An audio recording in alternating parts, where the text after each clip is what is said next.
Bismillahirrahmanirrahim. Assalamualaikum warahmatullahi wabarakatuh. Alhamdulillah. Alhamdulillahillazi anzala sakinata fi qulubil mu'minin liyazdadu imanan ma'a imanihim.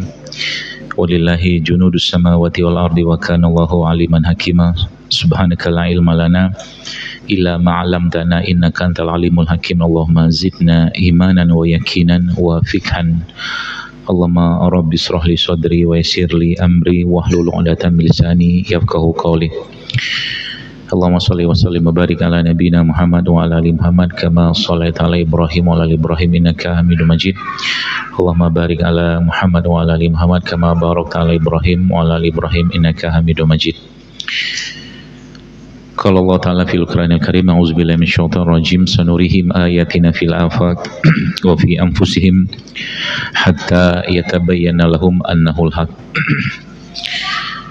Alhamdulillah, kita bersyukur tentunya pada Allah Subhanahu wa taala di hari ini, hari-hari yang Allah berikan kesempatan kita untuk melaksanakan peran kita di dunia ini sebagai hambanya dan sebagai khalifah fil ardh, yang tentunya amanah atau mungkin tugas kita di dunia ini tidaklah mudah sebenarnya. Ujiannya banyak, maka turunnya Nabi Adam alaihissalam ke dunia ini merupakan ujian. Kita tahu bahwa dunia ini bukan tempat tinggalnya kita, karena kita tahu bahwa kampungnya kita bukanlah di sini tapi di surga nanti insyaallah. Maka hari-hari kita sebenarnya kalau kita mentadaburi doa bangun tidurnya kita, harusnya bangun tidur itu kita sudah semangat, karena dalam doa bangun tidur itu Rasulullah SAW menjelaskan atau mengajarkan kepada kita semua bahwa kita akan bertemu dan kembali pada Allah. Alhamdulillahillazi ahyana ba'da amatana wa ilahin nusyur. Maka dalam kamus seorang muslim sebenarnya hari-hari dia itu adalah hari-hari yang semangat, karena sesungguhnya dia akan bertemu dengan Allah dan akan menatap wajah Allah, dan tentunya akan mempersiapkan lakukan di dunia ini, karena semua yang kita lakukan akan diminta pertanggungjawaban oleh Allah Subhanahu wa taala. Maka mudah-mudahan apa yang kita lakukan di pagi hari ini, dan mudah-mudahan ini menjadi tambahan amal kebaikan dan tentunya kenikmatan iman dan Islam, ya Allah masukkan dalam hati kita sebagai bentuk kita menjaga tubuh kita atau mungkin hati kita dan jasad kita ini. Jamaah yang saya muliakan karena Allah, kita tahu bahwa Islam sebenarnya memberikan petunjuk yang sangat banyak tentang bagaimana cara atau mungkin petunjuk yang sempurna katakanlah berkaitan dengan kesehatan manusia kita ini. Kita tahu bahwa Allah menciptakan kita bukan jasad saja, tapi ada ruh di situ. Kalau saya sekarang bicara ruh saja, kita ini sudah terlalu banyak masalahnya sebenarnya. Contohnya begini, di diri kita ini Bapak Ibu sekalian itu sebentar.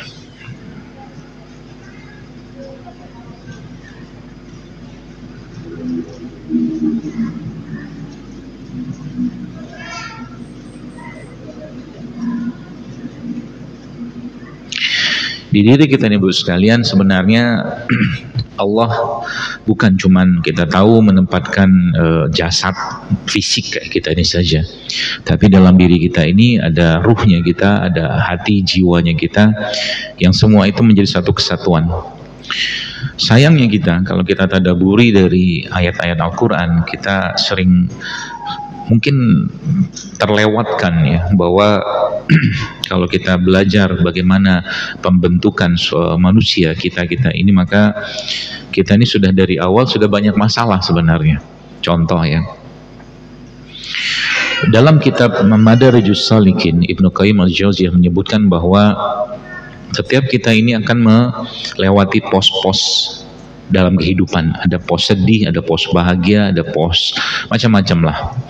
Maka pos-pos tersebut ada yang memang kita, atau stasiun ya, stasiun itu memang ada yang harus kita singgahi, tapi ada juga yang tidak perlu kita singgahi, lewat saja. Kita harus lewat tapi nggak perlu singgah. Ya, kita harus lewat pos atau stasiun itu, tapi nggak perlu singgah berhenti, nggak perlu.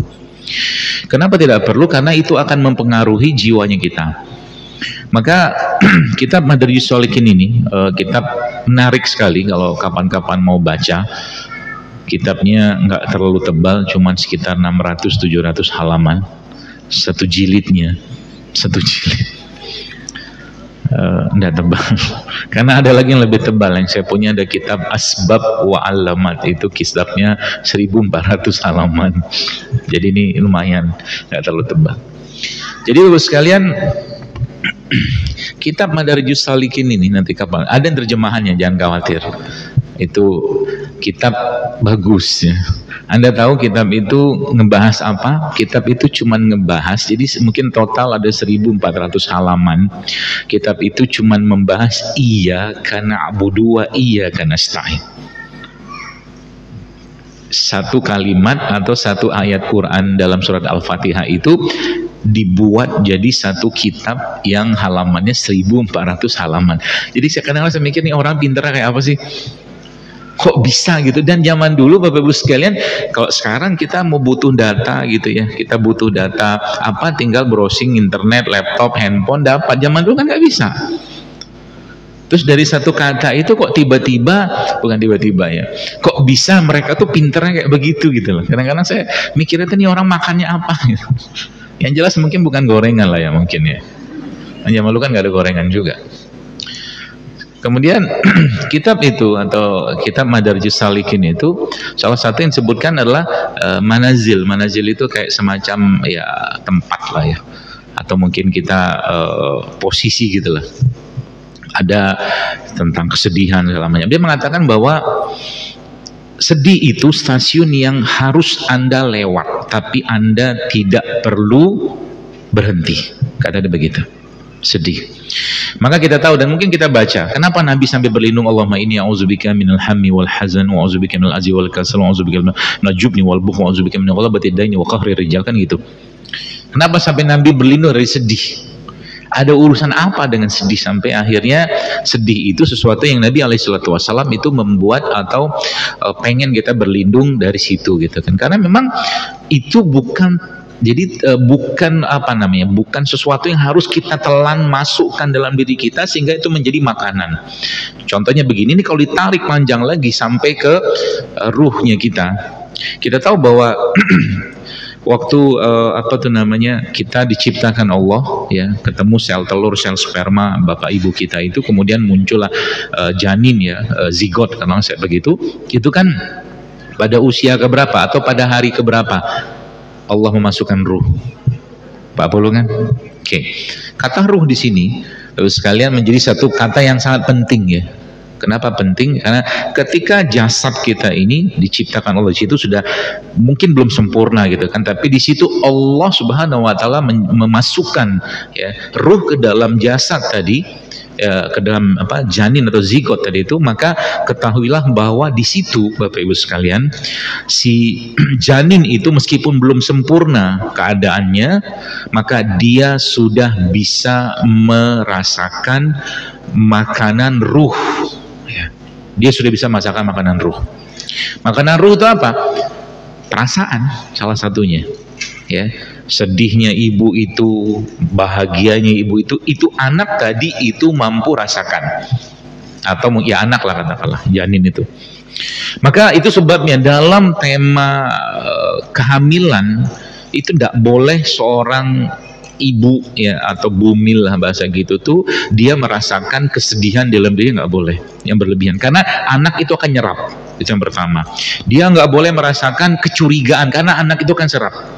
Maka ketika anak itu misalkan sang ibu itu punya suami tentunya, dan dia curiga sama suami terus menerus tiap hari curiga dengan suaminya, anak itu nggak dengar tapi anak itu akan ngerekam di situ. Oke. Apalagi dia punya kebencian terhadap sesuatu atau seseorang yang tidak tertangani dengan katakanlah syariat, maka anak tadi juga akan ngerekam dalam apanya, dalam gen atau DNA-nya ya. Makanya itu sebabnya Anda bayangkan ya, atau mungkin kita lihat kalau seandainya seorang ibu itu lagi hamil, ya, bagaimana cara membuat sang anak atau sang janin yang ada pada perut sang ibu itu apa punya ilmu yang luas atau punya kekuatan fikir yang kuat, mental yang kuat, jiwa yang kuat. Solusinya cuma satu, ibu itu harus baca Quran tiap hari, nggak ada yang lain. Maka Anda bayangkan kalau 9 bulan, kita bayangkan 30 juz Quran itu, ya, dengan ribuan, ya, ayat, ya, 114 surat kayak begitu. Anda bayangkan kalau satu hari dia satu kali baca atau mungkin 1 juz saja dia baca, maka selama 9 bulan, ya, selama 9 bulan dia sudah khatam 30 juz itu selama 9 kali. Anda bayangkan betapa pintarnya anak ini. Senang nggak kayak begitu? Senang, tapi setan nggak suka. Setan nggak suka. Karena setan nggak suka apa yang dia katakan, muncullah penelitian. Ya, penelitian kan, wah nih kalau anak umur sekian bagus dikasih musik ini, akhirnya boro-boro pintar. Apalagi zaman sekarang, Anda tahu ada tahapan, ya, ada tahapan dalam perkembangan manusia. 0 sampai 5 tahun, ya. Kemudian 7 sampai 10 atau 12 tahun, ya.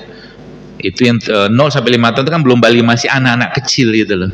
Anak-anak kecil itu, ya, itu sebenarnya saya kadang-kadang nggak habis pikir di mana letaknya, apa ya, bukan otak sih, kasar kalau otak.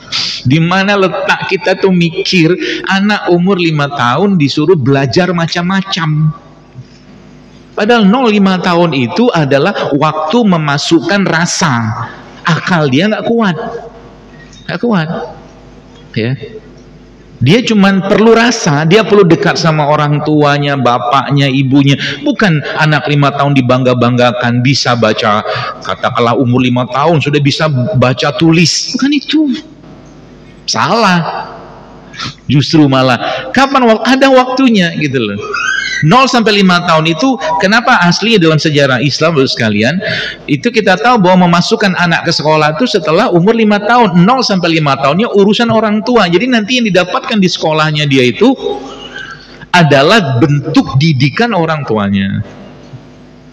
Jadi ketika anak di sekolah bermasalah, salahin orang tua lah, jangan salahin sekolah.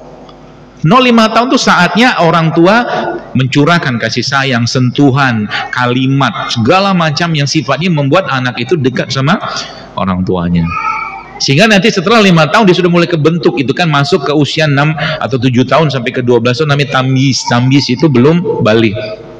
Dia sudah bisa tahu nih baik benar, gitu kan. Setelah 12 itu lain lagi. Makanya ini fase ini saja Bapak sekalian, kalau kita obok-obok Anda sudah mulai tahu, ya, bagaimana rusaknya peradaban sekarang ini, yang balik-balik ujung-ujungnya yang bikin tukang rusaknya cuma satu, Yahudi itu doang. Yahudi, nggak ada yang lain. Itu tukang rusaknya itu. Dia nyari celah 0-5 tahun ini apa yang bisa dikerjakan untuk ngerusak. 7 sampai 12 apa yang bisa dilakukan untuk ngerusak. Seterusnya sampai ke atas itu fase-fase itu dia tahu lemahnya di mana untuk dia rusak. Tahu semua. Ya. Bahkan ada mengatakan saking luar biasanya Yahudi ini, iblis saja belajar sama dia. Jadi bukan Yahudi belajar sama iblis, iblis belajar sama Yahudi. Coba. Sama kalau Anda lihat agama, sama aja kayak begitu. Sekarang ilmu agama di sana sini, tapi kok perpecahan makin kuat.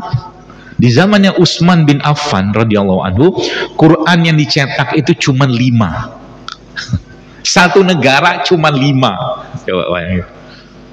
Tapi mereka bisa menjadi generasi Quran. Nah, kita cetak Quran udah berjuta-juta kali, gak juga jadi generasi Quran. Kenapa kita kayak begitu? Karena rasa yang harusnya ada terhadap syariat itu hilang. Ya. Tema ini saya menjadi suatu hal yang penting, sehingga nanti yang terjadi apa? Kita ngaji tazkiyatun nafasnya, kita ngaji. Kita tahu bahwa ini obatnya, tapi nggak terpasang benda itu. Nggak terpasang. Apalagi zaman sekarang semua bisa kita katakan, jadi semua strategi kadang-kadang bahkan diri kita terekspos luar biasa di sosmed. Nggak habis pikir saya. Kalau sudah terekspos semua di sosmed, kalau bicara dalam strategi perang, apalagi yang kita mau tutupi, gitu loh. Tidak semua tuh di-share, tidak semua tuh diomongin. Kenapa? Ya gimana mau perang? Sedangkan bahasa dalam surat, saya lupa surat apa itu, surat Nur, seingat saya. Coba kita lihat. Bahasa di situ yang sebenarnya Allah, surat An-Nisa 76. Allah ingin sampaikan itu apa? Ada bayangin ya, dari zaman dulu Nabi Adam diciptakan Allah Subhanahu wa taala, waktu Nabi Adam itu masih dalam bentuk jasad tanpa ruh, iblis itu apa yang dikerjakan sama dia? Dia putarin Adam alaihissalam. Riset dia. Ini makhluk ini kenapa istimewa banget sampai Allah menciptakan dengan tangan Allah sendiri. Tangan Allah kayak apa? Laisa kamitslihi syai'un. Tidak tahu kita. Teliti dia, gitu kan. Yang pertama. Yang kedua apa? Setelah dia teliti, karena ruhnya belum ada, iblis itu masuk ke dalam jasadnya Nabi Adam melalui mulut. Masuk sampai keluar melalui dubur. Itu hadisnya ada di Bukhari Muslim, ingat saya.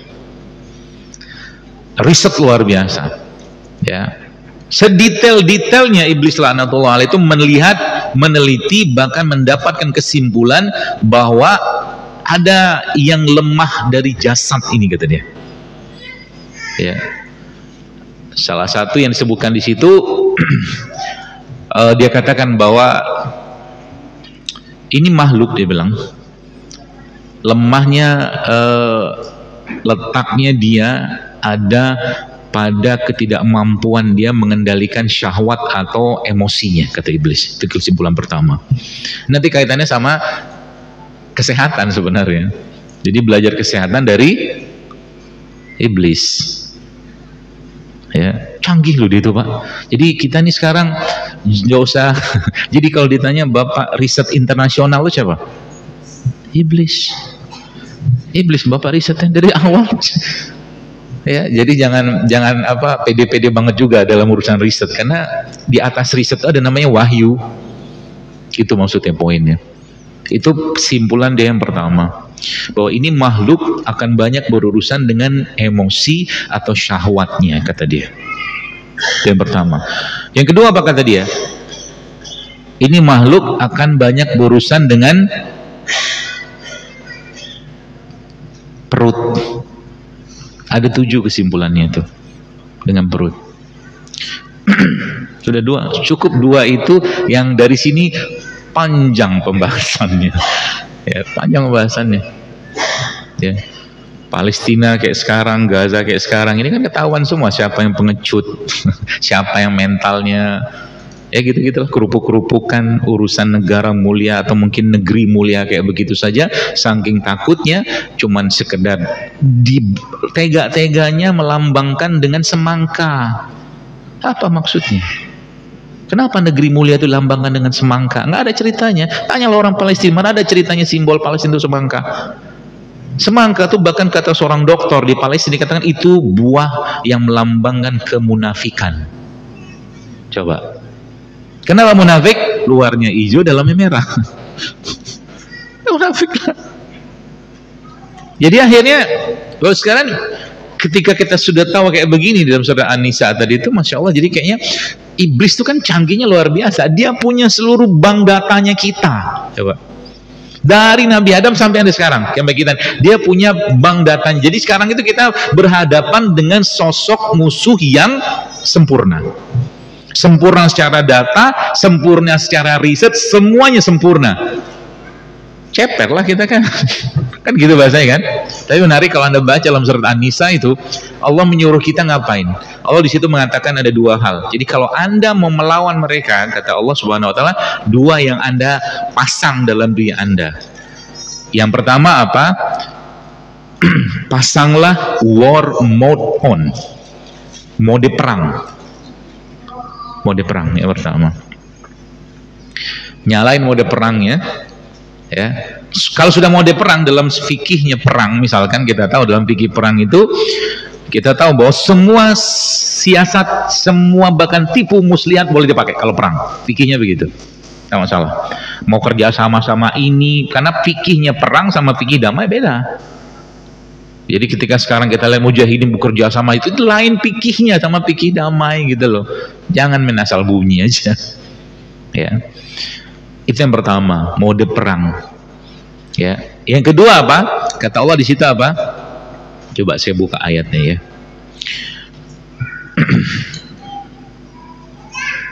An-Nisa 76, maaf.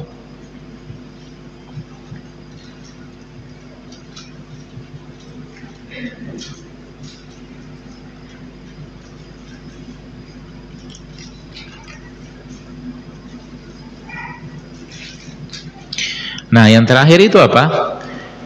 Inna kaida syaitan kana dha'ifa. Jadi sekarang ini Anda bayangkan kita mau perang, sedangkan yang kita hadapi ini musuh yang sudah tahu detail sedetail-detailnya tentang kita, kan takut juga kita kan. Dia tahu semua apa yang tidak diketahui dia tentang kita. Bahkan dia katakan apa? Mereka melihatmu, Al-Quran menyebutkan iblis setan itu apa? Mereka melihatmu dari tempat yang kau tak bisa melihat mereka. Gimana coba? Dia bisa lihat kita nggak bisa lihat dia. Pertanyaannya, bagaimana cara kita lawan dia? Gitu, Quran itu. Sehingga di situ Allah bilang apa? Karena dha'ifa, kata Allah, jangan khawatir. Tipu daya mereka tuh lemah. Nah gitu bahasanya. Jadi itu semacam hope ya, semacam harapan bahwa tenang aja, meskipun mereka punya data sekian banyak kayak begitu, bank data, tapi yakinlah bahwa mereka itu lemah. Allah sudah sampaikan bahwa tipu daya mereka itu lemah. Sekarang kan terbukti ya, terbukti yang keadaan di Palestina saat ini kan ketahuan kan, bocil-bocilnya mereka itu kan, gayanya katanya tank paling hebat sedunia, paling mahal sedunia, cuman pakai roket yang apa namanya, standarnya standar UKM. Roket itu standar UKM dibuat 6 juta 9 juta doang, ngancurin tank yang harganya miliaran. Kadang-kadang saya mikir apa, karena sudah mode perang yang dipakai, maka mustahil di situ Allah tidak bermain, mustahil. Nanti kapan-kapan mungkin harus ada analisa militer itu, kok bisa satu roket kecil ngancurin tank besar, daya ledaknya kan bisa dihitung, tapi kok bisa? Kenapa kalau sudah kayak begini kita bisa mendapatkan kesimpulan kayak begitu? Karena kalau sudah mode perang on, war mode-nya on, itu pasti Allah mengambil peran di sana, tidak mungkin enggak. Sekarang kalau saya tanya nih, hidup sehat itu susah nggak? Susah kan? Anda tahu kenapa susah? Ya itu jawaban gampangnya, tapi saya cerita sedikit. Kenapa itu susah? Karena begini, coba nanti dilihat surat Al-Baqarah 168 169. Ayat itu bunyinya qur'an a'udzubillahi ya ayyuhallazina amanu kulu mimma fil ardi halalan thayyiban, kalau salah. Makalah yang halal lagi baik, kata Allah situ, wala tattabi'u khutuwatis syaitan, jangan ikut langkah syaitan. Baik, dalam bahasa Arab atau dalam bahasa Quran, saya bukan ahlinya, sedikitlah belajar. Itu setiap ada sambungan ayat dengan ayat, huruf dengan huruf, kata dengan kata, itu ada korelasi di situ. Ya. Ketika Allah ngomong di situ, wa kulu mimma fil ardi halalan thayyiban, ya, makalah yang halal lagi baik, tapi di situ kalimat setelahnya Allah mengatakan wala tattabi'u khutuwatis syaitan. Jangan ikut langkah syaitan. Berarti urusan makan dan minum itu ada urusan sama setan nggak? Adalah kalau pakai ayat ini. Yang menariknya apa? 169-nya Allah bilang apa? Karena setan itu, kata Allah, mengajak kalian kepada perbuatan buruk. Jadi bahasa sekarang apa ya? Good food is good mood itu sebenarnya bahasa Quran sudah ada. 168 169 sudah cukup memberikan tentang itu. Yang menarik apa? Di situ Bapak sekalian, Allah Subhanahu wa taala menjelaskan kepada kita semua. Ada namanya khutuwat. Khutuwat itu apa? Khutuwatis syaitan kan, sering kita dengar kan. Khutuwat itu seperti langkah, step by stepnya apa. Dalam Quran itu khutuwat itu ada beberapa ayat, ya, ada beberapa ayat. atau surat ada di Al-Baqarah 208, 168, 169 juga masuk. Kemudian ada surat Al-An'am 141, 142. Baik, saya cerita sedikit supaya kita tahu dengan siapa kita berhadapan, dan kalimat tadi kenapa kita bisa mengatakan hidup sehat itu susah. Padahal kita tahu itu nggak sehat. Sudah tahu kan? Sekarang saya tanya, sosis sehat nggak? Apalagi minum ya, makanan-makanan kemasan itulah yang harganya 500, 1000, ini makan sama anak-anak zaman sekarang ya. Anak-anak yang apa tuh namanya bisanya beli itu makannya itu, anak-anak yang bisa belinya agak mahal sama aja dimakan. Sama aja kan, versi sebelah mungkin yang agak mahalan sama aja yang dimakan. Mampir ke fast food lah, apa segala macam, minum ini itu segala macam, kekinian segala macam. Kenapa? Kita lihat nanti ceritanya. Kok bisa kayak begitu? Ternyata khutuwat itu baru sekalian, atau tipu daya setan, bukan tipu daya, tapi langkah-langkah setan itu yang dia mau rusak ada 4. Dia mau rusak. Yang pertama, kalau dari ayat atau surat tadi itu, yang dia mau rusak pertama adalah keislaman. Khutuwatnya itu salah satunya keislaman. Dia akan rusak keislaman kita itu dengan rusak. Gak yakin dengan Allah, ya, gak yakin dengan rezekinya kita, gak yakin dengan jodoh, gak yakin macam-macam, semua dibikin gak yakin. Bahkan kita dibikin buruk sangka sama Allah. Itu kerjaannya dia, keislaman kan.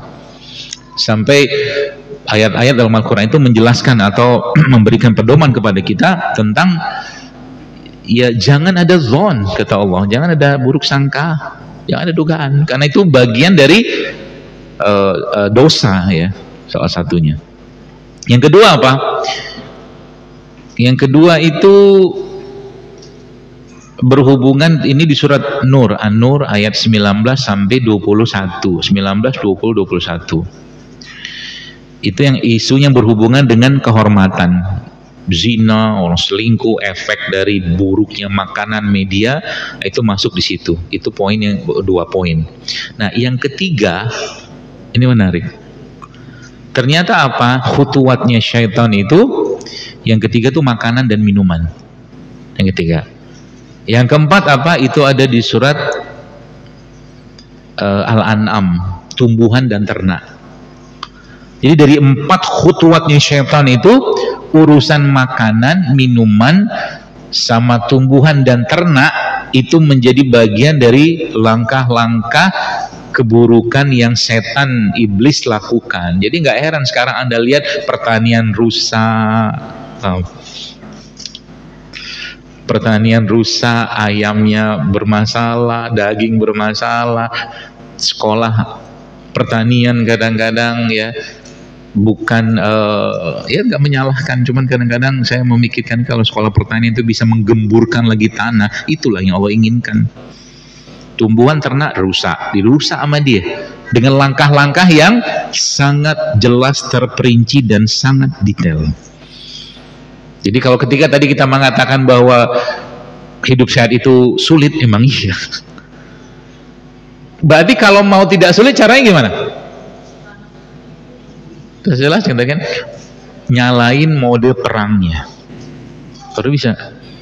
Enggak, iya, ini enggak bagus, ini enggak sehat, selesai, baru bisa kita ngelawan dia. Sebab kalau pertolongan Allah itu kalau pakai gaya biasa, apalagi model-model kayak kita yang banyak dosa kayak begini, susah turunnya, karena ini bukan zaman Abraha. Zaman Abraha burung ababil bisa turun. Kita seperti mungkin bahasanya gini, Ibnu Qayyim itu sebutkan sebuah riwayat, dia pernah pusing sakit kepala dan sedang berada di pelataran Masjidil Haram. Karena dia tahu air Zam-Zam itu 5 syuribala sesuai dengan apa yang diniatkan, minum air itu dengan keyakinan. Habis minum hilanglah pusingnya. Kita minum sudah seliter, nggak hilang juga pusing. Nggak hilang pusing. Ada juga yang meruqyah dirinya dengan Al-Fatihah, baca Al-Fatihah ada 7 kali. Saking luar biasa, saya lihat satu video dikirim seorang ustadz, sahabat saya di peruqyah, itu yang betulkan bacaannya jinnya salah, itu makhrajnya kata jinnya. Jinnya ngomong gitu. Salah itu bacaannya kata jinnya. Lagi dalam keadaan dia begitu kan, dia baca, jinnya itu komentari lagi yang si peruqyah itu baca Quran. pintaran jinnya gitu kan. Gitulah. Jadi wajar Bapak sekalian, khutuwati syaitan ini menjadi sesuatu yang apa tuh namanya, menjadi sesuatu yang buat kita kadang-kadang mikirin, jangan-jangan nggak punya harapan buat menang. Saya tuh kalau saya ceritain tentang bagaimana kondisi kesehatan zaman sekarang ini, pusing Anda. Saya aja yang pusing, jangan rame-rame. Ya Allah, ini mau memperbaiki dari mana gitu. Masalahnya apa? Rusaknya itu dari awal. Coba Anda bayangin seorang ibu lagi, bagaimana mau dapat generasi tiap hari suuzon, tiap hari baper, tiap hari sedih, tiap hari benci. Anak itu kan ngerekam semua. Belum lagi cerita bapaknya pergi, tidak tahu cara jadi bapak. Belum artinya pergi itu, pergi cari nafkah oke lah. Cuma tidak tahu cara menjadi bapak, cara menyapa istri, cara peka dengan istri, cara peka dengan anak. Sehingga 0,5 tahun itu menjadi anak, ditumbuh menjadi anak yang nggak punya rasa. Pintar sih pintar, tapi nggak ada rasa. Harusnya 0,5 tahun dikasih rasa, nggak dikasih rasa. Banyak case kayak begitu. Prestasinya luar biasa, ranking 1 terus, tapi ternyata masalah di kejiwaannya. Kenapa? Karena rasanya hilang. Terus mikir kan, terus memperbaikinya gimana? Saya kemarin ketemu dengan seorang ustadz, ya sahabat saya, dicerita dia tuh nggak ranking 1. Gak pernah nggak ranking 1. Terus akhirnya kok gini-gini amat ya hidup, dia bilang. Nggak ada seru-serunya gitu loh. Ranking 1, pokoknya 1, jangan soal 10. Soal 10 itu salah satu itu sudah cukup membuat dia susah hati, dan bahkan ada lagi yang tuh menangis gitu loh. Ini kan nggak benar hidup kayak begini. Nah, nanti kita cari tahu bagaimana solusinya supaya kita nih hidup maunya itu ya Rabbana atina fid dunya hasanah kan. Bagi nanti ketemu Allah tuh tenang gitu loh. Akhirnya dikerjakan apa? Dia justru malah ketika sudah mulai tahu caranya, ketika nilainya tidak bagus gitu kan, dia sudah mulai bahagia. Alhamdulillah. Ketika sudah mulai turun nilainya itu, akhirnya jiwanya kan mulai dapat suatu kebahagiaan jiwa yang mungkin dulu dia nggak dapatkan gitu loh. Ya. Jadi itu anunya Bapak. Makanya kalau kita bicara kesehatan dalam Islam, mustahil itu cuman kita bicara jasad, nggak mustahil, tidak bisa. Contoh nih ya, ada keluarga terpelajar, kaya, bapaknya dosen atau bapaknya pokoknya hebat lah, ibunya hebat, bapaknya hebat, secara status sosial sempurna. Ya, makannya sangat sehat. Ya, Anda bayangkan. Tapi ketika makan di atas meja makan tanpa ada apa tuh namanya ngobrol misalkan gitu ya. Terus anak itu sudah sekian lama tidak pernah disapa bapaknya, yang disapa cuman gimana sekolahmu, oke, gitu-gitu dong. Gak pernah dirangkul, gak pernah dicium si anak tadi. Dia makan di atas meja itu ada salad mungkin, tapi dia makan salad itu dengan kesedihan. Jadi satu piring salad yang dia makan itu disertai dengan segudang pertanyaan. Kenapa papa nggak ngobrol lagi sama aku? Kenapa papa nggak meluk aku lagi? Kenapa papa nggak nyapa? Cuman tanya prestasimu gimana, ranking gimana, sekolah gimana, gitu tok. Nggak ada jiwanya yang disapa. Itu yang terjadi sekarang. Sehingga prestasinya bagus, tapi ternyata di kemudian hari, nauzubillah min zalik, dan banyak case-case kayak begitu sekarang. Kenapa? Karena dia cuman dimanjakan secara fisiknya doang gitu loh. Ya. Makanya kalau bapak-bapak yang punya anak perempuan, nah bahasa gitu ya, cinta pertamanya anak perempuan itu kan di bapak. Ya. Rusaknya dunia ini ya, kalau menurut Ibnu Qayyim al-Jauziyah, karena ulah laki-laki. Laki-laki. Kalau laki-laki benar, insya Allah dunia ini beres. Ya, gimana mau benar? Makannya nggak benar, gaulnya nggak benar, gitu kan? Kadang-kadang tuh sikap juga nggak benar. Ya, contoh nih, makan nggak benar ya, saya kasih tahu. Ada satu riset, ada satu jurnal, paper atau apa saya baca itu menyebutkan bahwa ketika seorang obesitas laki-laki ya, ada enzim yang mengubah hormon laki-lakinya itu menjadi hormon perempuan. Paham maksudnya?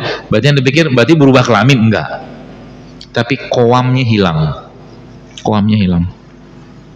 Ibu-ibu kalau Anda cari laki-laki, cari suami zaman dulu yang sudah bersuami atau yang mau cari suami yang belum bersuami, yang Anda cari itu gantengnya apa karismanya? Karisma loh. Anda nggak perlu ganteng, yang penting dia tanggung jawab, berkarisma, disiplin, gitu-gitulah. Yang Anda cari itu sikap, gitu loh. Ya gimana mau cari sikap zaman sekarang? Laki-lakinya urusan, ini contoh nih. Tapi jangan tersinggung ya. Buat bapak soal ini. Ada satu buku judulnya tuh saya lupa apa, tapi itu buku itu membahas tentang kalimat rujulah dalam Quran. Ya, saya lupa judul buku ini, tapi bisa dicari itu. Dia mengatakan gini, penulis buku itu ya, mohon maaf, itu laki-laki, dia bilang, karena Al-Quran itu menggunakan dua kata untuk laki-laki. Yang pertama zukuroh. Zukuroh itu laki-laki yang punya jenis kelamin laki-laki saja. Yang kedua apa? Rujulah itu rijal, laki-laki, sosok gitu loh. Makanya kalau Anda sering baca ar-rijalu qawwamu 'alan nisa, Allah pakai zukuroh nggak? Enggak, Allah pakai rujulah. Qawam itu baru dapat kalau jadi rujul. Ya, kata dia begini, dungu, dia bilang. Kata muallim, penulis buku ini, dungu laki-laki yang menyerahkan semua hasil usahanya, atau mungkin bahasa kita gaji, untuk semua diuruskan sama istrinya, dan dia kasih semua sama istri, sampai pulsa pun minta. Ini laki-laki macam apa? Kata muallimnya, maka nanti ibu-ibu kalau suami yang masih begitu, balikin. Kebutuhan saya sebulan begini, makan begini, untuk begini, belanja begini, kasih anggaran, sisanya andalah pelaksana atau pengatur keuangan rumah tangga ini, karena engkau pemimpinku. Jangan jadikan aku menteri keuanganmu. Urusan pulsa saja minta telepon istri. Nggak gitu caranya. Nah, gitulah. Paham ya? Itu ada hubungan sama makanan? Ada. Gula itu, gula pasir itu, Bapak sekalian, itu menurunkan testosteron. Gula pasir. Coba, saya sering sampaikan di berbagai kajian saya kan, dari sampai sekarang nggak berubah-berubah, karena memang problemnya itu aja, gak jauh-jauh. Anda mau sehat sekarang, oke, saya kasih tahu caranya, kurangi gula pasir, stop gula pasir, mulai sekarang, gampang. Pertanyaannya, ngomongnya gampang, ngerjainnya susah nggak? Ada khutuwat kan? Khutuwatnya jelas. Oke, saya nggak makan gula pasir. Oke, nggak makan gula pasir secara langsung, cuman minumnya gula pasirnya berlimpah, makanannya gula pasir berlimpah. Coba lihat, gimana mau sehat? Kenapa? Karena sudah jelas langkah-langkah setan di situ, gitu loh. Gula pasir lah, minyak goreng lah, ya, apalagi itu macam-macam gitu kan. Nasi putih lah, satu lagi terigu lah. Gitu. Makanya di zaman Umar itu, Umar berkata atau menyampaikan pesan ke gubernur Irak saat itu. Kata Umar, ajarkan surat, jadi katakan, sampaikan kepada para laki-laki di Irak, di Baghdad saat itu, ajarkan kepada wanita atau istri-istri kalian surat An-Nur. Kata Umar. Nanti lihat kenapa Umar nyuruh ngajarin surat An-Nur ke wanita. Kalau wanita tahu diajarkan surat An-Nur, dia akan bisa berperan sebagai wanita sebenarnya. Itu poinnya. Zaman sekarang kan antara hak kewajibannya nggak jelas, gitulah. Sehingga yang harusnya tidak pakai perasaan dikasih perasaan, yang harusnya pakai perasaan jangan pakai perasaan. Contoh nih ya. Baca Quran tuh harus pakai perasaan nggak? Baca Quran harus pakai perasaan, baru dapat rasanya, baru dapat, mungkin bahasa kita vibes itu dapat, baru dia bisa berperan sebagai tazkiyatun nafs yang Allah janjikan, wa nunazzilu minal Qur'an ma huwa syifaa'un wa rahmatul lil mu'minin wa la yazidu dzalimina illa khasara. Baru dapat getarannya itu, sedihnya hilang dengan baca Quran. Itu sebabnya ada surat-surat, contoh nih, kalau saya lagi sedih caranya gimana? Apakah Al-Quran, sedih itu kan penyakit nggak? Penyakit kalau berlebihan. Pertanyaannya, bagaimana cara menghilangkan sedih? Sekarang saya tanya, bagaimana cara menghilangkan sedih dan takut versi Quran? Coba lihat. Ada yang tahu? Ada. Kita baca, cuma lupa mungkin. Tidak apa-apa lah. Kita akan lupa terus. Ya. Ada. Contoh nih di surat Al-Baqarah. Ayat berapa ya? Sebentar saya lihat. Kalau nggak salah di 314 kalau nggak salah. Bentar.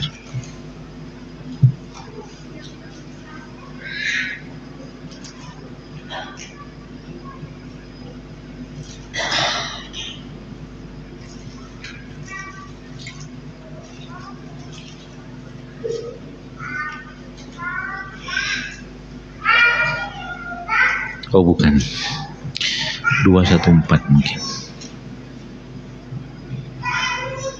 Oh bukan, saya lupa. Nanti cari lagi.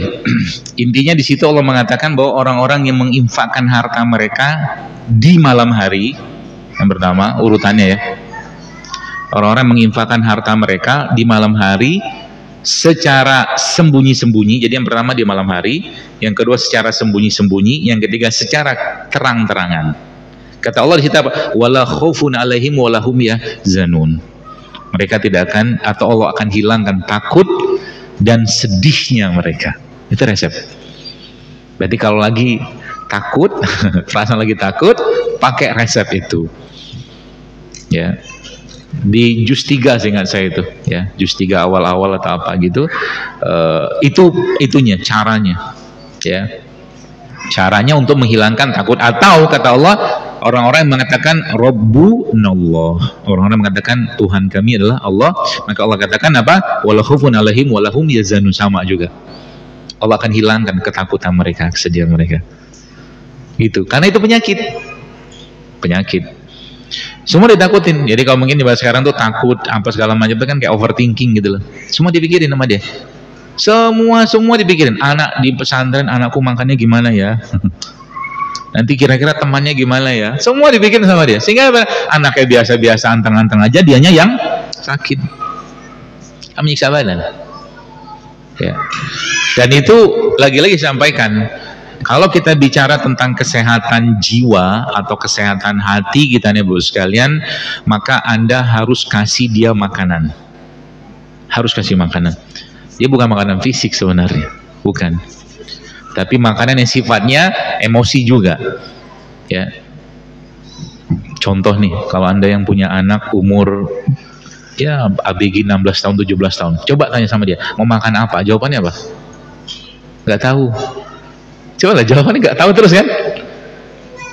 Nggak tahu. Mau kemana? Nggak tahu, ikut aja. Semua nggak tahu. Kenapa itu? Kalau tadi pakai fase yang tadi saya sampaikan tadi itu, di umur menjelang antara tamyiz sama balik, itu ada satu lagi. Nah itu yang dihilangkan sama Yahudi sebenarnya. Itu ada poin di situ.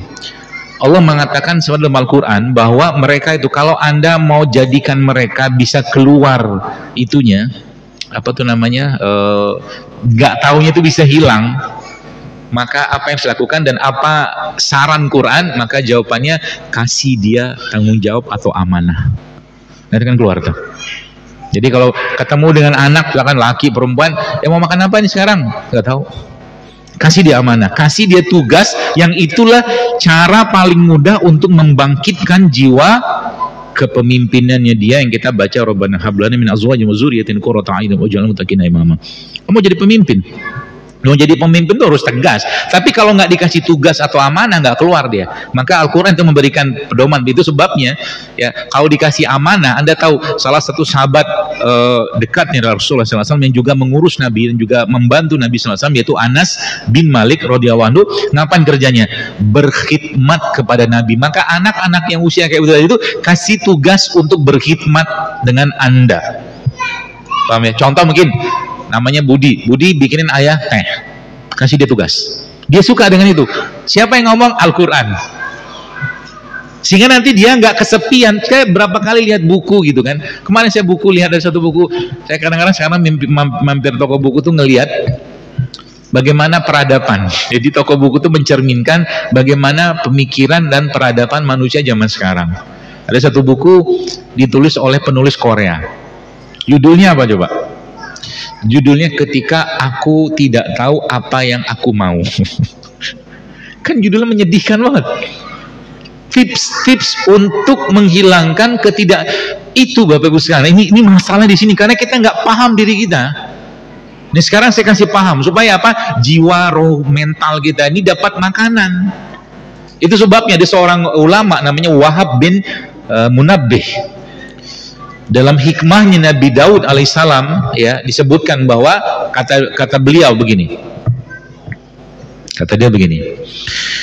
Kalau akal kita nih mau dimanfaatkan secara optimal, kata dia, nanti kita mau jadi manusia yang betul-betul ya asik hidup gitu loh. Gak semua dipikirin, gak semua dikomentari. Maka Anda harus bagi waktu Anda menjadi 4, kata dia. Anda harus bagi waktu Anda menjadi 4 waktu. Kalau akal ini mau optimal dan terpakai secara sempurna, katakanlah gitu. Waktu pertama apa? Waktu Anda untuk bermunajat dengan Allah. Yang pertama.